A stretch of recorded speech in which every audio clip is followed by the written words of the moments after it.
44.8 liter, okay, at constant temperature. Just solve this problem. What is the maximum work done by 1 mole of a gas expanding reversibly from 22.4 liter to 44.8 liter at constant temperature? So the system is isothermal and reversible, expansion.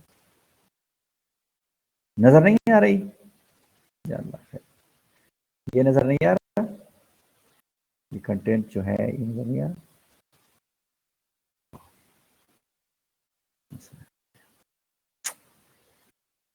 क्या है?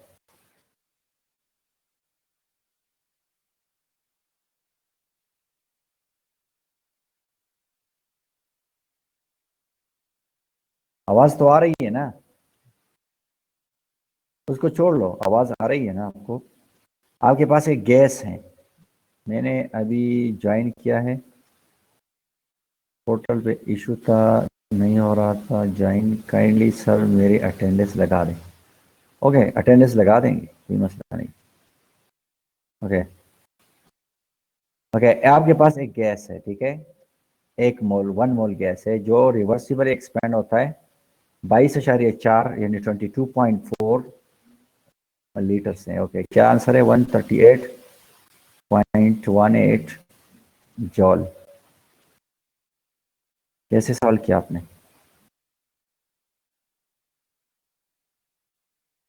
आपने कौन सा formula use किया भाई?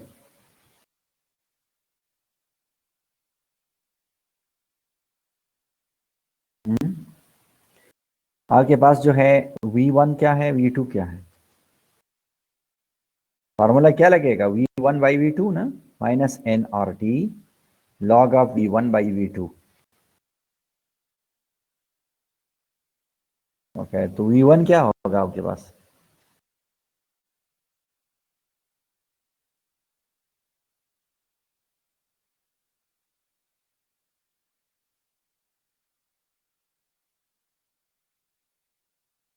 हाँ, 22.4 आपके पास जो है ये क्या है? ये V1 है, ये V2 है? हाँ?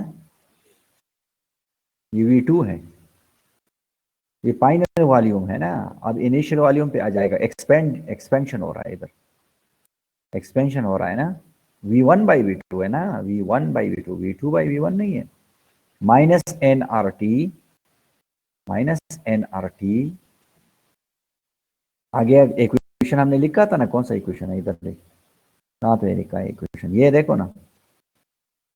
हाँ, ये वाला इक्वेशन है, -nRT लागा फाइनल वॉल्यूम भाई। हाँ, yes yes yes, you are right, yes yes, it's okay, ठीक है, आपने ठीक किया है। चले, तो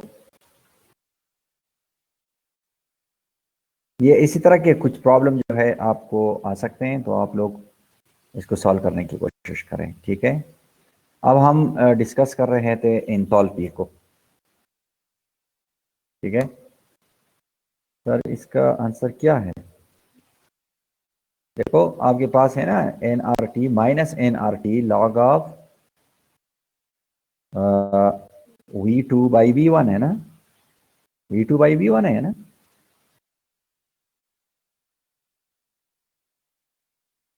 ठीक है, V2/V1। तो V2/V1 होगा तो इसमें वैल्यू पुट कर ले। V2/V1 क्या होता है? V2 आपके पास क्या है, V1 क्या है, और टेम्परेचर कांस्टेंट है वो तो दिया हुआ है, और वो क्या नाम है उसका, इसके अलावा तो V2 आपके पास है 44.8 और V1 आपके पास है 22.4। तो 44.8 डिवाइडेड बाई 22 पॉइंट क्या आता है, 4 आता है, और बाकी वैल्यू पुट कर ले तो आपके पास जो भी आंसर आता है। अभी मैं कैलकुलेट तो नहीं कर सकता, अभी अब मेरे साथ कैलकुलेशन नहीं है इसकी, लेकिन मैंने एक प्रॉब्लम आपको दे दी है, ठीक है। यस, इनिशियल वॉल्यूम आपके पास 22.4 है, बिल्कुल। और फाइनल वॉल्यूम आपके पास है 44.8, तो आप सॉल्व कर लें इसको, ठीक है। हाँ, तो अब आ जाते हैं इंथैल्पी की तरफ। तो इंथैल्पी को हमने भी डिस्कस किया कि इंथैल्पी क्या है, total heat content of a system at constant pressure. T की वैल्यू क्या है, टी की वैल्यू जो है आपके पास है 273 केल्विन, 273 केल्विन, 273 केल्विन, ठीक है। तो ये फिर सॉल्व कर ले, इसका जो भी आंसर आ जाता है तो फिर आप उसको वो कर लें, लिख लें, ठीक है। तो इसी किस्म के क्वेश्चन आपके पास आ सकते हैं, प्रॉब्लम्स, मुख्तलिफ किस्म के प्रॉब्लम आपके पास आ सकते हैं, आप इसको कर सकते हैं, ठीक है। अब आ जाए अपने टॉपिक की तरफ। तो एंथैल्पी क्या है, the total heat content of a system at constant pressure. और हमने ये इक्वेशन जो है यहाँ पे हासिल किया था कि del H will be equal to del E plus del P V. तो यहाँ पे आपके पास प्रेशर और वॉल्यूम दोनों क्या है, कांस्टेंट, सॉरी वेरिएबल है। जब आपके पास प्रेशर कांस्टेंट हो, प्रेशर क्या हो, कांस्टेंट हो, तो फिर क्या होता है कि T2 और T1 दोनों बराबर होते हैं, तो इसलिए आपके पास वॉल्यूम के अंदर कोई चेंज नहीं आता। और जब वॉल्यूम के अंदर कोई चेंज नहीं आता तो आपके पास वर्क क्या होता है, जीरो हो जाता है। वर्क क्या हो जाता है, जीरो हो जाता है। जिस तरह इब्तिदा में आप लोगों ने फ्री एक्सपेंशन के बारे में कहा था कि वहाँ पर भी आपके पास चूंकि इंटरनल और एक्सटर्नल जो है वैल्यू जो है प्रेशर का वो बहुत ज़्यादा क्या है, कांस्टेंट है, तो मतलब फिर आपके पास ये आता है। तो कांस्टेंट पे आपके पास फिर ये वॉल्यूम अगर आपके पास कांस्टेंट हो तो फिर आपके पास डेल ई आता है, क्या आता है, डेल ई आता है, ठीक है ना। क्यों, अगर आपके पास वॉल्यूम कांस्टेंट है तो आपके पास कोई वर्क नहीं होगा। अगर वर्क नहीं होगा तो ये पूरा टर्म जो आपके पास है ये कैंसिल हो जाएगा, and you will get this value Q V is equal to del E, Q V is equal to del E, because the del H now in this situation is the heat at constant volume, the heat at constant volume. And if you have the heat at constant pressure, अगर आपके पास pressure constant हो तो फिर volume तो change हो सकता है, volume को तो चेंज हो जाएगा ना। आपको पता है कि जब प्रेशर कांस्टेंट है तो वॉल्यूम चेंज हो सकता है।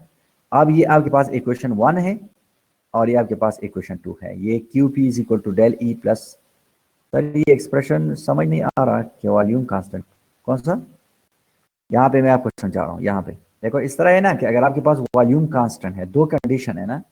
अगर आपके पास वॉल्यूम कांस्टेंट है तो अगर वॉल्यूम कांस्टेंट हो तो फिर क्या होगा, आपके पास कोई वर्क नहीं होगा, काम नहीं होगा, कोई वर्क नहीं होगा।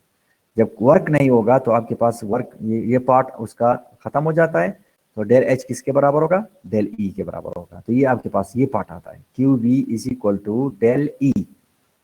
अगर आपके पास प्रेशर कांस्टेंट है तो फिर क्या होता है, वॉल्यूम में तो चेंज आ जाएगा ना। ये अभी पढ़ा था हमने एक्सपेंशन में कि अगर आपके पास प्रेशर कांस्टेंट है, जीरो नहीं कह रहा हूं मैं, प्रेशर क्या है, कांस्टेंट है, तो जीरो कब होता है, जब आपके पास फ्री एक्सपेंशन होता है। तो ये आपके पास इक्वेशन ये बन गया है।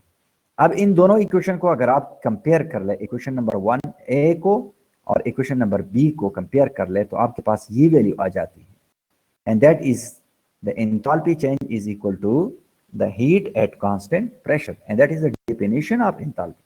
और एंथैल्पी का डेफिनेशन भी यही है कि the total heat content of a system at constant pressure is called enthalpy. Clear है ये, ओके। और आप लोगों ने पहले उसमें पढ़ा होगा थर्मोकेमिस्ट्री के अंदर कि आपके पास डेल्टा एच की वैल्यू कभी पॉजिटिव होती है कभी नेगेटिव होती है। तो डेल्टा एच की वैल्यू पॉजिटिव हो तो उसका क्या मतलब होता है, एंडोथर्मिक प्रोसेस। और अगर डेल्टा एच की वैल्यू क्या हो, नेगेटिव हो, तो उसका क्या मतलब होता है, एक्सोथर्मिक प्रोसेस। तो चूंकि आप लोग बहुत लो लेवल पे आप लोगों ने पढ़ा हुआ है इन चीज़ों को, इसलिए वहाँ पे इसको हम डिस्कस करना नहीं चाहते, ठीक है। अब आ जाते हैं हीट कैपेसिटी की तरफ। एक और इंपॉर्टेंट पैरामीटर है थर्मोडायनामिक में कि जिसको हम कहते हैं हीट कैपेसिटी। तो हीट कैपेसिटी का जनरली अगर आप डेफिनेशन करना चाहें तो है कि the amount of heat required to raise the temperature, okay, of a substance by 1 kelvin, by 1 degree kelvin. तो अगर आपके पास the amount of heat required to raise the temperature of a given amount of a substance by 1 kelvin, then this is called heat capacity. This is a general definition. कोई भी substance हो आपके पास, और उसके अंदर आप क्या कर ले, उसके अमाउंट में आप क्या कर ले, 1 डिग्री केल्विन में क्या कर ले, चेंज लाएं, ठीक है ना। तो आपके पास हीट में क्या होगा, चेंज आएगा, तो हीट राइज होगा, टेम्परेचर राइज होगा, ठीक है। तो ये आपके पास जनरली इसको रिप्रेजेंट किया जाता है the change in Q with respect to temperature, ठीक है। तो C is equal to the change in Q, a very small change in Q with respect to a very small change in temperature. So if you taking a very small change in temperature, then you will get a small change in the pressure. No, sorry, heat. Another important parameter which is called the specific heat. So what is mean by specific heat? What is the difference between specific heat and molar specific heat? Can you differentiate?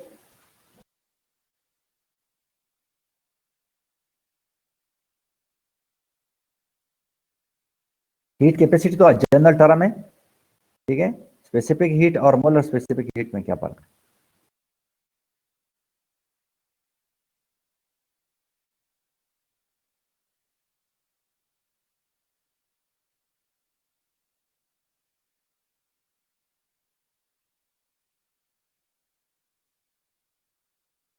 Molar specific heat जो होता है 1 मोल के लिए, बिल्कुल, ये तो बिल्कुल ठीक है। 1 ग्राम के लिए जब लेते हैं तो उसको कहते हैं स्पेसिफिक हीट। Very good. तो जब आप इस किसी चीज को ग्राम में लेते हैं, ठीक है ना, द अमाउंट ऑफ हीट जो होगा required to raise the temperature of 1 gram of a substance by 1 Kelvin, then it is called specific heat. And the amount of heat required to raise the temperature of 1 mole of a substance by 1 Kelvin, then it is called molar specific heat. तो generally अगर आप लेंगे तो उसको heat capacity कहते हैं, और अगर आप उसको क्या कहें ग्राम्स के अंदर ले ले तो अमाउंट ऑफ सब्सटेंस को, तो फिर इसको कहते हैं स्पेसिफिक हीट। और अगर आप उसको 1 मोल के अंदर लेंगे तो उसको क्या कहते हैं, मोलर स्पेसिफिक हीट। ओके, और ये आपके पास होता है del Q by del T. And you know what is mean by del Q? Del Q किसके बराबर होता है according to the first law of thermodynamic? You know that del Q is equal to del E plus P D V. Okay, you already know that. तो आपके पास first law of thermodynamic में आपको पता है कि ये किस चीज के बराबर है। तो mathematical form of first law of thermodynamic क्या होता है, याद है? मैथमेटिकल फॉर्म, आपके पास इसका मैथमेटिकल फॉर्म क्या है? हाँ जी, अभी इसमें तो मैं नहीं लिख सकता, लेकिन आपको del Q is equal to del E plus E del V. Okay, तो ये इसका मैथमेटिकल फॉर्म है। किस चीज का मैथमेटिकल फॉर्म है? फर्स्ट लॉ ऑफ थर्मोडायनामिक्स, ठीक है। Sometime we can write this as del, sometime we are writing this as del q is equal to del e minus p dv. Okay, sometime we are writing it as plus p dv, and sometime we are writing it as minus p dv. So what is the difference? As you know already that. So what is p dv? That is the work done. Okay, so you can also write this equation as del e, del e किसके बराबर होता है? So this is equal to del e plus w and del e minus w, and you already know that minus w and w plus w, what this mean? You already aware of it. Okay, it is clear. So using the value of del q, you can write here del e plus p dv by del t. Okay, so this is a general equation which can be obtained for heat capacity. Okay, now at constant volume, you know that there will be no change in volume, so dv will be 0. And if we have dv is equal to 0, then you will get cv is equal to del e by del t at constant volume. So it means that the molar heat capacity at constant volume can be defined as the change in internal energy with respect to temperature at constant volume. So what is the definition of heat capacity at constant volume? That is Cv. What is the definition of that? The change in internal energy with respect to temperature at constant volume. And you can write this equation as del E is equal to Cv del T. Okay, And if you integrate this equation with, from initial point E1 to E2 as well T1 to T2, then you will get this kind of equation, that is del E is equal to NCV del T. This equation, this is the very important equation. Okay, so this equation can be used to find out the change in internal energy when we plot between the C and the T. So you can get it from here. Okay, so this is the heat capacity at constant volume, and we have also an equation for the heat capacity at constant pressure. So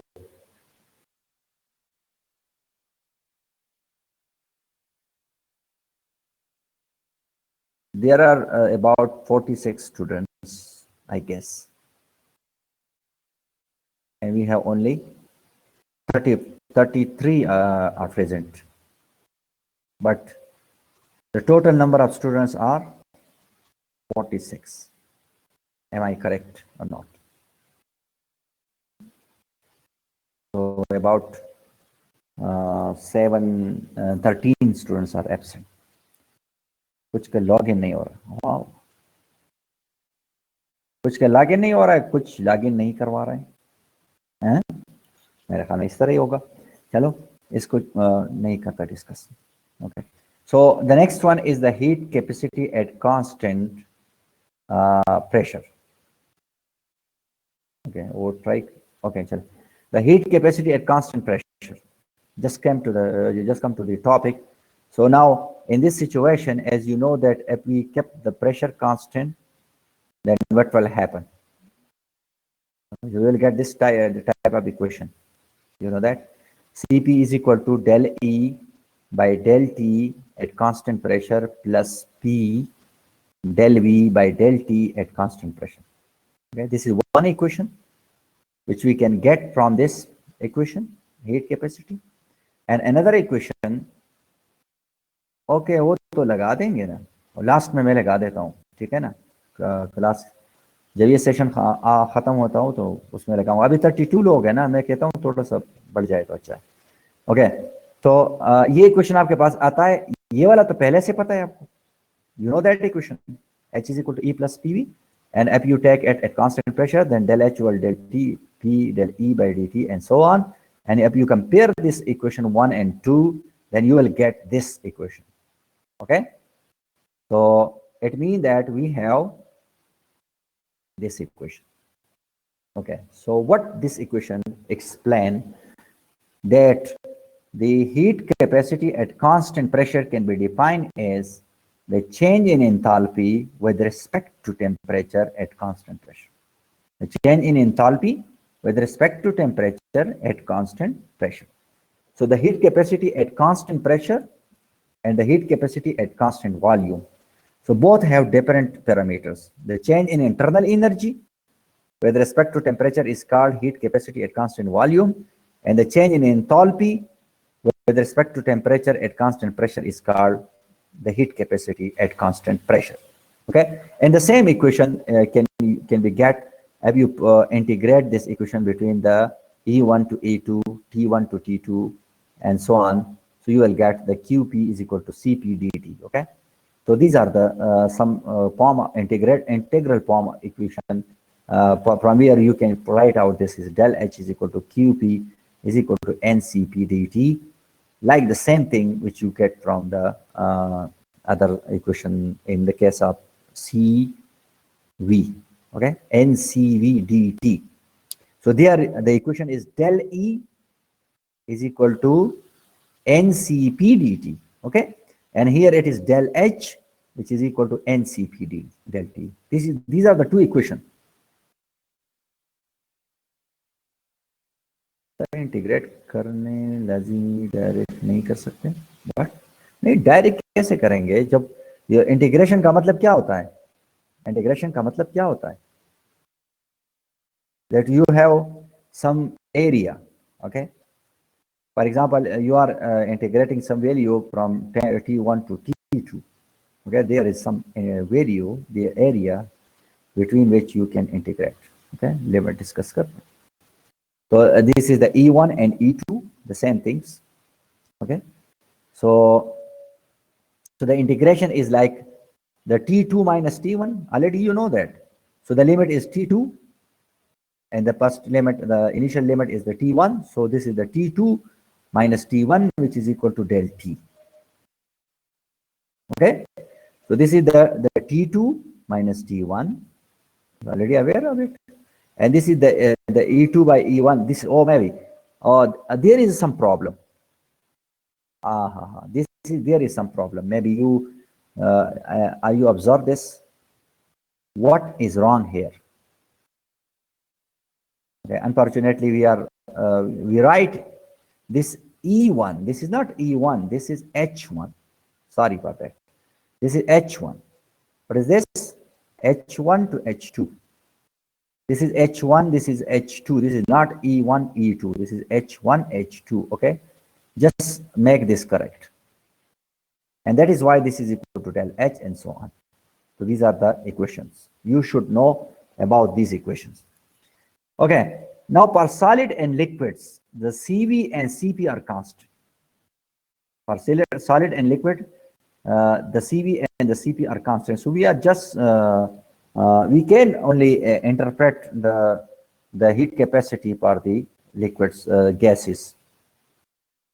तो liquid और solid के लिए दोनों constant होते हैं और gases के लिए हम इसकी वेरिएबल हो सकती हैं। तो इसलिए आपके पास अगर डाई एटॉमिक मॉलिक्यूल है तो उसके लिए अलग वैल्यू होगी, अगर मोनो एटॉमिक मॉलिक्यूल है तो उसके लिए अलग वैल्यू होगी।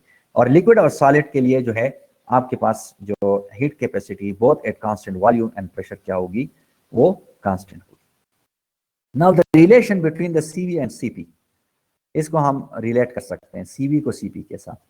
H is equal to E plus PV, del H over del T, del E over del T, dPV by del T. Okay, so अगर आप इसको del H over del T at constant आप ले लेंगे, उसको constant क्या होगा, pressure होगा, तो आपके पास CP बन जाएगा।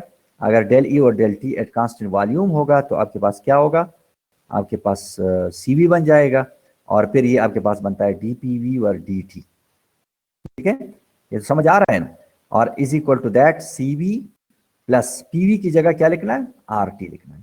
तो del T और del T कैंसिल हो जाएगा और आखिर में आपके पास क्या बन जाएगा, R रह जाएगा। तो this equation is one of the equation which can relate the CP and CV, and you know that the difference between the CP and CV will always be equal to R. Okay, so you can write this CP minus CV is equal to R. The same equation. Okay, so the difference between the CP and the CV will be always equal to R. Okay, now for the monoatomic gas molecule, CV is always equal to 3 by 2R. For the monoatomic molecule, the CV is always equal to 3 by 2R. And if you put the values in this equation, then it will be 12. PV की जगह RT क्यों होगा?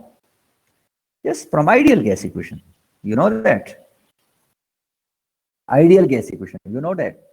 So for 1 mole of a gas, the PV is equal to RT, P is equal to nRT, but for 1 mole of a gas, it is equal to RT. So you just write the PV value RT and you just cancel the dt over dt and you will just get the R value. Okay, so for monoatomic gas molecule, can you give an example of monoatomic gas?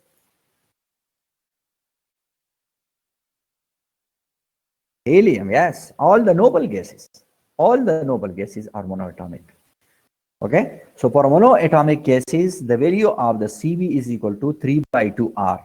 And if you put the value of R, which is 8.314, then you can get 12.47 joule per Kelvin per mole.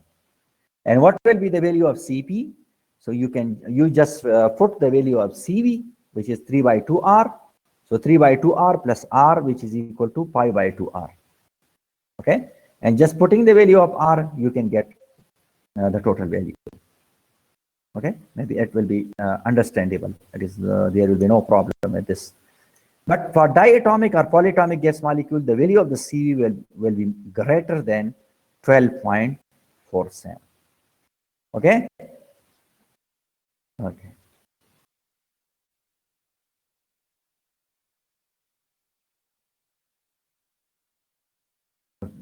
let's have we have some problem. For example, a problem like for 1 mole of an ideal gas with CV is equal to 3 by 2 R that undergoes a temperature change from 125 Kelvin to 255 Kelvin at constant volume of 10 liter. Okay. Now calculate Q and W. Okay. 3 parameter आपने find out करना है. 125 to 255. मैं आपको temperature बता रहा हूं. चलो मैं आपको लिखवा देता हूं यहां पे उस पे क्या नाम है इक्वेशन के अंदर. ओके चलो मैं आपको लिखवा देता हूं. ठीक है ये प्रॉब्लम है अपने साथ नोट कर ले. प्रॉब्लम फॉर 1 मोल चलो इसका साइज में बढ़ा देता हूं ताकि आपको सही तरीके से समझ आ जाए. For 1 mole of a gas of ideal gas, okay, CV is equal to 3 by 2. CV is equal to 3 by 2 R. ठीक है. और it undergoes from temperature change, temperature and undergoes temperature change from 125 to 125 Kelvin to 255 Kelvin at constant volume of 10 liter. At constant volume of 10 liter. Okay. Calculate. अब ये बता दें. Calculate.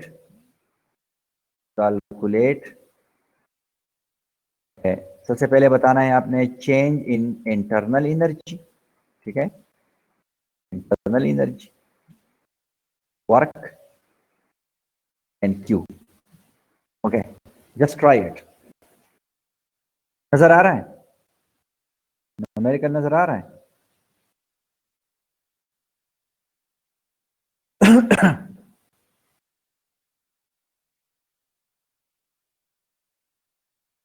Maximum का login हो गया क्या सर? मैक्सिमम का login हो गया. काइंडली अटेंडेंस मार्क कर ले.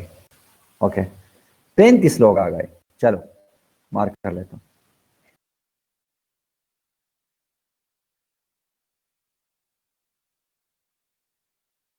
ओके चलो अब इसको सॉल्व कर ले. क्वेश्चन को इसको सॉल्व कर ले. मुझे बता रहे कि भाई आपके पास W क्या हो सकता है इसमें. पहला वाला मैं बताता हूँ W क्या होगा. What will be the value of W. दूसरा बता रहे कि भाई आपके पास जो क्या नाम है उसका डेल E क्या होगा. डेल E क्या होगा. और तीसरा ये बता रहे कि भाई आपके पास Q क्या होगा. ये 3 चीजें जो है आपने बता दी. 125 केल्विन टू 255 केल्विन. तो आप सबसे पहले आपके पास W है. तो W का पता कहाँ से लगेगा. चलो बता दें कुछ आप. W का पता कहाँ से लगेगा जनाब.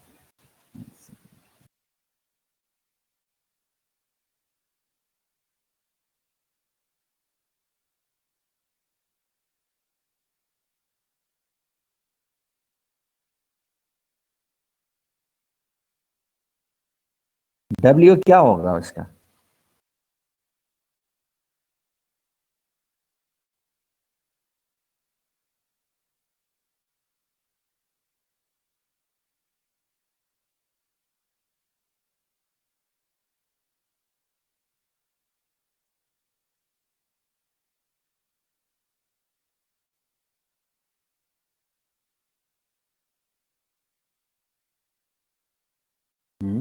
Q minus del E.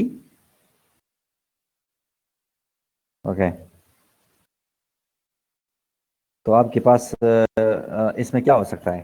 क्या W क्या होगा.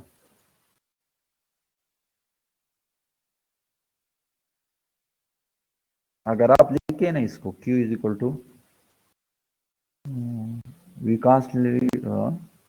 कांस्टेंट, तो W जीरो होना चाहिए। Very good हरीफा।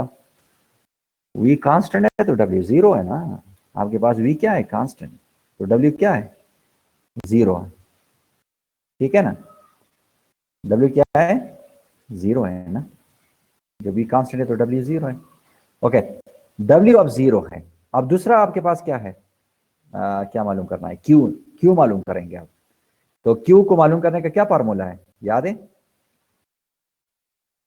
जी बताएं। Q is equal to, volume constant हो तो उसके लिए मैं क्या लिखूंगा बताएं? Q is equal to N C V T2 minus T1। बात समझ में आ रहा है? N C V T2 minus T1। तो इसमें वैल्यू पुट कर ले आप। एन की वैल्यू 1 है और CV की वैल्यू तो 3/2 R है। और T2 कितनी है? T2 T2 आपके पास 255 है और T1 आपके पास 125 है। इसको फाइंड आउट कर ले। 255 जो है 252 नहीं है, 255। 255 आपके पास क्या है? T2 है और T1। 255 माइनस 125, ये कितना बनेगा? 550 बनेगा और 523 बनेगा। मेरे ख्याल में ये 130 बनता है शायद, तरह है ना। तो 130 और CV की वैल्यू 3/2 R और 1। इसका आंसर निकाले। इसका आंसर क्या बन सकता है? चले चले 1 पॉइंट, ये फार्मूला आपने यूज करना है ना। Q Q B is equal to N C V और T2 माइनस T1। ये फार्मूला यूज कर, एन की वैल्यू 1 डाल ले। CV की वैल्यू जो है आपके पास 3/2 R है, जो 12.47 है। और 12.47 को मल्टीप्लाई करें उसमें, क्या नाम है उसका, हाँ 130 में, तो आपके पास क्या आंसर आता है? शाबाश, जल्दी करें।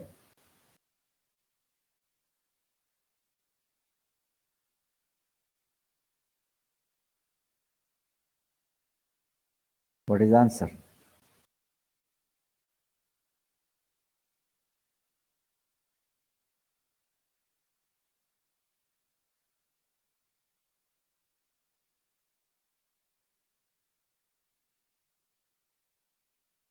162 1621। Yes yes, you are right. Tennis लगा दिया मैंने, लेकिन ये नेक्स्ट क्लास में इस तरह नहीं होगा भाई। आप लोग जो है, ये नहीं होगा कि पर मैं इब्तिदा में लगाऊंगा तेरा अटेंडेंस। ठीक है ना। ओके, आपकी नहीं हुई अटेंडेंस तो कहाँ गए थे? बार बार तो मैं अटेंडेंस नहीं लगा सकता यार। ओके, लगा दिया मैंने, लेकिन नेक्स्ट टाइम इस तरह नहीं होगा, ठीक है। ओके, तो 162 आपके पास 162 जॉल नहीं है, ये 162 किलो जॉल आता है फिर। ठीक है, सॉरी क्या आता है? 162 नहीं, 1.62 1.62 किलो जॉल। ठीक है। ओके, अब ये आपके पास मालूम हुआ W जीरो है और Q की वैल्यू जो है 1.62 किलो जॉल है। तो अब मालूम करो ना, डेल E मालूम करो। डेल E मालूम कर सकते हैं अब कि नहीं? डेल E किसके बराबर आया? W अगर जीरो है तो डेल E किसके बराबर है? हाँ जी, अगर W जीरो है ना तो फर्स्ट लॉ ऑफ थर्मोडायनामिक के मुताबिक Q और डेल E बराबर है ना। तो इसलिए आपके पास आंसर इसका क्या होगा? डेल E का 1.62 किलो जॉल। ठीक है ना, सेम होगा बिल्कुल। तो ये इसी तरह प्रॉब्लम जो है ये आ सकते हैं एग्जाम्स के अंदर। ठीक है, ये तो आप पहले से मालूम है आप लोगों को। तो ये हो गया आपका ये वाला पार्ट इसका। ठीक है।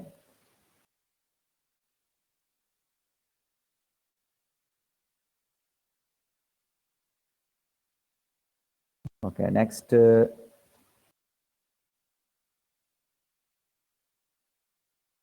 हमारे पास दो इम्पॉर्टेंट प्रोसेस हैं और इसके ज़रिए फिर हम सेकंड लॉ ऑफ थर्मोडायनामिक को भी डिस्कस करेंगे। ठीक है, इससे पहले हम ये दो प्रोसेस जो है ये अभी थोड़ा बहुत डिस्कस कर लेते हैं आज, तो नेक्स्ट क्लास में फिर हम इसका डिटेल में इसके बारे में हम पढ़ेंगे। लेकिन फिलहाल इसको डिस्कस करते हैं स्पॉन्टेनियस और नॉन स्पॉन्टेनियस प्रोसेस। तो रिवर्सिबल और इरिवर्सिबल प्रोसेस तो आप लोगों ने पहले से पहचान लिए, तो अब हम जाते हैं स्पॉन्टेनियस और नॉन स्पॉन्टेनियस।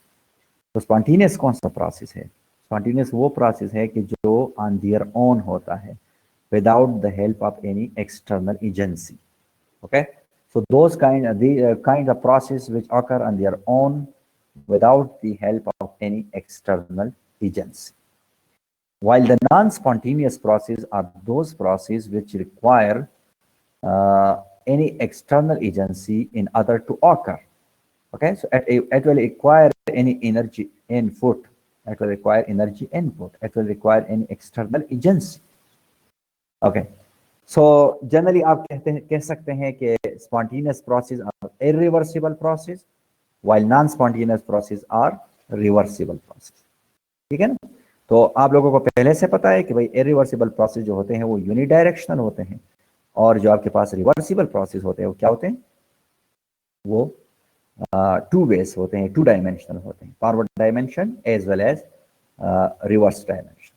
ठीक है, और ये नॉन इक्विलिब्रियम स्टेट से आते हैं इक्विलिब्रियम स्टेट्स की तरफ, नॉन इक्विलिब्रियम स्टेट से इक्विलिब्रियम स्टेट्स की तरफ आते हैं, और हमेशा जो नॉन स्पॉन्टेनियस होते हैं they are always in equilibrium state.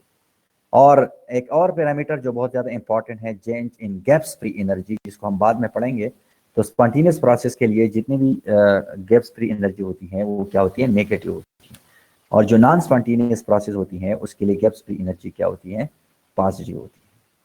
और इसी तरह वही तकरीबन रिलेट कर सकते हैं आपस में कि जो स्पॉन्टेनियस प्रोसेस होते हैं वो रैपिडली आकर होते हैं, जिस तरह आप लोगों ने वहां पे पढ़ा था कि ये क्या होता है? फास्ट होता है, वेरी फास्ट। और जो आपके पास जो नॉन स्पॉन्टेनियस प्रोसेस होते हैं वो स्लो होते हैं। ठीक है, एग्जाम्पल क्या है इसके नॉन स्पॉन्टेनियस प्रोसेस की? Water run down hill, heat flow, expansion of gases, flow of electricity from high voltage to lower voltage, ये सारी चीजें। और इसी तरह नॉन स्पॉन्टेनियस प्रोसेस जो है, pumping up water up hill, transfer of heat from cold interior of the refrigerator to hot room.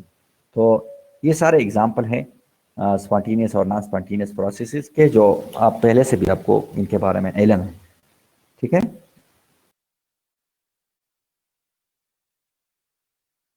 Okay okay, ये इसको हम इंशाल्लाह बाद में पढ़ेंगे। ये अभी इस टॉपिक को हम छोड़ लेते हैं, prediction of the spontaneity and direction of the process. तो ये एक इंपॉर्टेंट टॉपिक है जिसको हम कार्नोट साइकिल कहते हैं, और सेकंड लॉ ऑफ थर्मोडायनामिक हम इसको डिस्कस करेंगे। और फिर इसके अंदर एक वो बहुत ज़्यादा इंपॉर्टेंट पैरामीटर जो है वो एंट्रोपी है। सो एंट्रोपी की हम फिजिकल इंटरप्रिटेशन और थियोरेटिकल इंटरप्रिटेशन ये सब चीज़ें हम कर लेंगे, वहाँ पे डिस्कस कर लेंगे। ठीक है, तो ये कुछ ऐसे टॉपिक्स थे कि जो यहाँ तक तकरीबन बेसिक ही थे, और इसके बाद जो हमारे पास आएंगे वो थोड़े से कॉम्प्लिकेटेड होंगे। मतलब मिसाल के तौर पे कार्नोट साइकिल क्या है, कार्नोट इंजन क्या है, हमारे पास जो है मतलब है कि आइदर कार्नोट इंजन जो है प्रैक्टिकली पॉसिबल है कि नहीं है पॉसिबल। तो ये सारी चीज़ें जो है इसको हम डिस्कस करेंगे। और यहाँ तक मेरे ख्याल में आज के लिए ये टॉपिक कंप्लीट काफ़ी है। इसके बाद हम इंशाल्लाह सेकंड लॉ ऑफ थर्मोडायनामिक और कार्नोट साइकिल वगैरह इस चीज़ों को डिस्कस करेंगे। लेकिन अगर अभी तक कोई आपके जहन में कोई बात हो, तो कोई भी क्वेश्चन हो तो आप पूछ सकते हैं।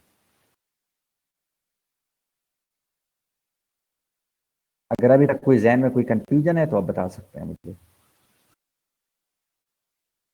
ठीक है, any confusion? Pakiza, Iram, Rabia, Ijaz, everything is clear? But you came here maybe in very last time, if I am not wrong. Rizwan. Okay. Okay, so I don't know. It will be good to online ला और first ला thermodynamic इसको detail में पढ़े आप, ठीक है। उसके जितने consequences हैं उसको आप डिटेल में पढ़ें, ठीक है। और इंशाल्लाह सेकंड ला थर्मोडायनामिक पे हम फिर नेक्स्ट में फिर डिस्कस करेंगे। हाँ, जीरो इंक्लूड है ना, जीरो इंक्लूड है, लेकिन इसको थोड़ा डिटेल में आप पढ़ें। ये अभी जो हमने पढ़ाया है तो बहुत शॉर्टकट में पढ़ा दिया। मेरा पूरा वीक इसमें लगा, किस चीज़ में लगा? अरीबा, मेरे ख्याल में उसमें लगा, क्या नाम है, जीरो तला में। और अगर आपने जीरो तला पे काम किया हुआ है इसलिए आप कह रही है कि इसको ज़रूर शामिल करें। वेरी गुड, स्लाइड बनाते थे, हाँ गुड। तो एक और काम है कि असाइनमेंट भी आप लोगों ने शायद असाइनमेंट भी आप लोगों ने यहाँ पे अपलोड करना होगा ना। तो अभी मैं देखता हूँ इसको असाइनमेंट को, तो असाइनमेंट को मैं क्या करता हूँ वहाँ पे अभी दे देता हूँ, और उसमें टाइम वगैरह भी अभी से शो मेरे ख्याल में दे देता हूँ, तो फिर वहाँ पे ही अपलोड करके वहाँ पे आपकी वो सारी ग्रेडिंग वगैरह होगी, ठीक है ना। तो असाइनमेंट के लिए भी वही तरीका है, पहले भी आपने शायद किया होगा ना शमा।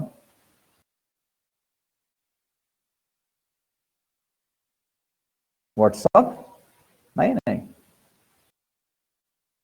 व्हाट्सअप नहीं, व्हाट्सअप पे नहीं चलेगा फिर काम, इसलिए कि ये लोग मानते हैं, उसको कहते हैं कि आपने उस पे क्या करना है, क्या हो